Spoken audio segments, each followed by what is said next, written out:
Pada zaman dahulu kala, hiduplah seorang anak bernama Malin Kundang dan ibunya yang miskin. Mereka tinggal di sebuah desa di tepi pantai. Desa itu kecil dan sepi. Penduduknya banyak yang merantau untuk mencari penghasilan lebih.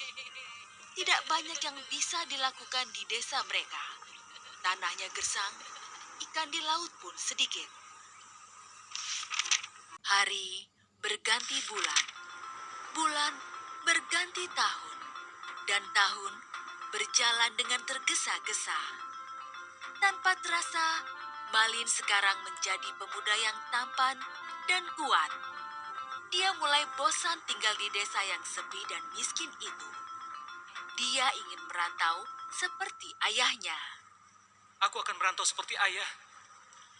Kemudian, Malin Kundang meminta izin kepada ibunya. Bu, izinkan aku merantau ke negeri seberang. Kata Malin Kundang kepada ibunya yang segera menjadi sedih. Jangan anakku. Ibu takut kamu tidak kembali seperti ayahmu. Hanya kamu satu-satunya anakku. Kalau kamu tidak kembali, aku hidup dengan siapa? Jangan khawatir, Bu. Aku berjanji aku pasti kembali. Aku akan jadi orang kaya dan akan memboyong ibu untuk ikut bersamaku. Akhirnya, tidak ada lagi yang bisa diperbuat ibunya. Malin Kundang bersikukuh untuk pergi. Malin Kundang menyelinap ke sebuah kapal. Dia bersembunyi di peti kayu. Sepertinya di sini aman. Kapal pun berlayar. Namun di tengah laut, kapal itu dicegat oleh bajak laut. Semua awak kapal dibunuh oleh bajak laut. Mereka merampas semua barang-barang berharga di kapal itu dan meninggalkan kapal itu terkatung-katung di laut. Kapal kita dirampok! Kapal kita dirampok! Kapal kita dirampok! Malin Kundang selamat karena dia sembunyi di peti. Saat dia keluar dari persembunyiannya, kapal itu sudah terdampar di sebuah pantai.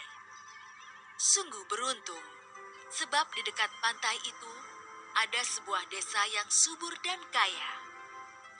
Malin Kundang tersenyum meski tubuhnya lemas tidak berdaya. Di sini, aku akan mengadu nasib. Malin Kundang bekerja keras siang dan malam. Hanya satu yang ada dalam benaknya, yaitu jadi orang kaya. Tekad dan kerja kerasnya membuahkan hasil. Dia pun menjadi kaya. Aku kaya! Aku kaya! Suatu hari, Malin Kundang mengajak istrinya berlayar dengan kapal mewahnya. Mereka berlabuh di pelabuhan desa kampung halaman Malin Kundang. Berita tentang suksesnya Malin Kundang pun terdengar sampai ke telinga ibunya. Apakah itu kapal si Malin anakku?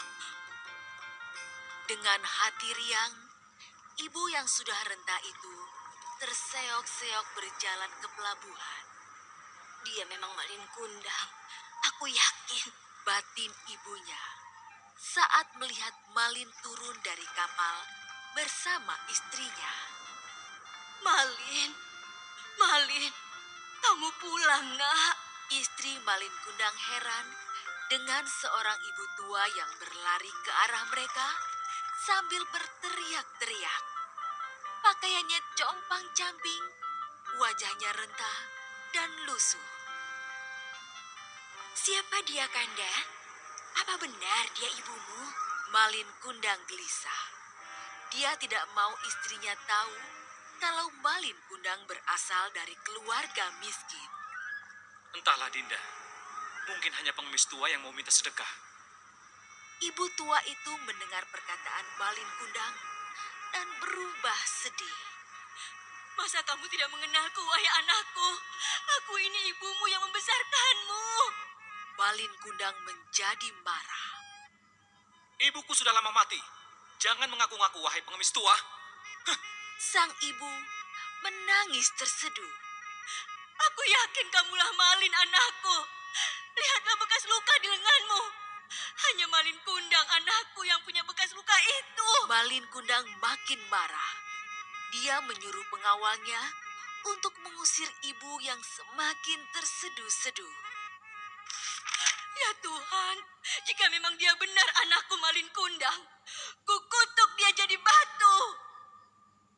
Seketika, petir menggelegar. Padahal langit sedang cerah. Pelan-pelan, Malin merasakan ada hal aneh dalam tubuhnya yang semakin kaku. Oh, ada apa dengan tubuhku? Tubuhku kaku. Oh, tidak! Malin Kundang pun menyadari jika dia sedang dikutuk. Malin bersimpuh, mencium tanah, dan segera berubah menjadi batu. Lambat sudah baginya untuk menyesali sifat durhaka kepada ibunya. Saya nih.